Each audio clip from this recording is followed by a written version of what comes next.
बाबा यहाँ विश्राम करके 3 बजे रात उठकर महाकालेश्वर जाएंगे, वहाँ स्नान करेंगे। इसलिए वहाँ का भस्म आरती प्रसिद्ध है, यहाँ का शयन आरती प्रसिद्ध है। शिव पुराण में भी कथा आती है, महिलाएं 16 सोमवार व्रत करती है, उसमें भी कथा आती है। क्या कथा आती है?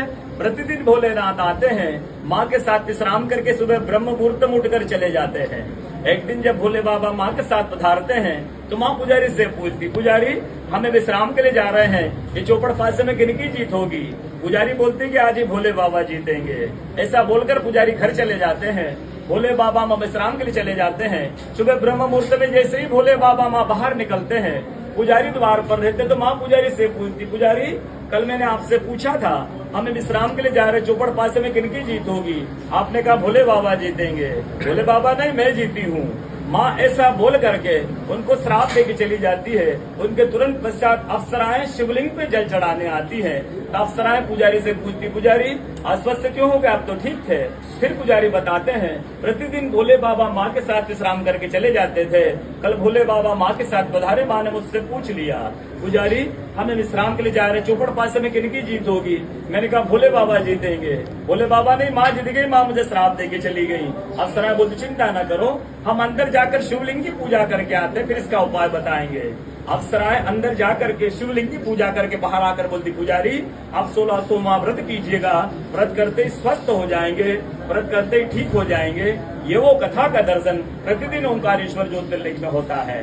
बोलो ओंकारेश्वर भगवान की जय। पूरे 12 ज्योतिर्लिंग में ओंकारेश्वर ही ऐसा ज्योतिर्लिंग है जिसके दर्शन के पश्चात कोई महानदी का दर्शन होता है, जिसके तट को छूकर कोई महानदी बह रही है। आप काशी जाएंगे, गंगा जी दूर है, आप उज्जैन जाएंगे, क्षिप्रा जी दूर है, आप सोमनाथ जाएंगे, समुद्र है, लेकिन ओंकारेश्वर ही ऐसा ज्योतिर्लिंग है जिसके दर्शन के पश्चात कोई महानदी का दर्शन होता है।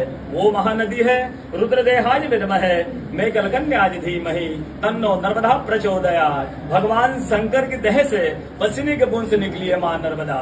भारतवर्ष में जितनी नदियां हैं सब उत्तर दक्षिण, दक्षिण उत्तर की ओर बहती है, लेकिन माँ नर्मदा उदय से अस्त की ओर बहती है, पूरब से पश्चिम की ओर बहती है। सब नदियों में नर्मदा ही नदी ऐसी है जिसकी परिक्रमा की जाती है।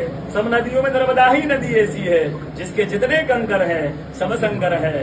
नर्मदा पुराण में ये भी कहा गया है कि नर्मदा जल के स्पर्श होने से जो शिवलिंग निकलता है उसको डायरेक्ट पूजा कीजिए, उनको प्रतिष्ठा की आवश्यकता नहीं है। नर्मदा जल स्पर्श होने से वो स्वयं प्रतिष्ठित हो जाते हैं। अयोध्या में जब रामलला जी की स्थापना की गई थी, जब 2.5 फीट का नर्मदा का शिवलिंग अयोध्या में रामलला जी के साथ स्थापित किया गया था, पुराणों में कहा गया है रेवा तट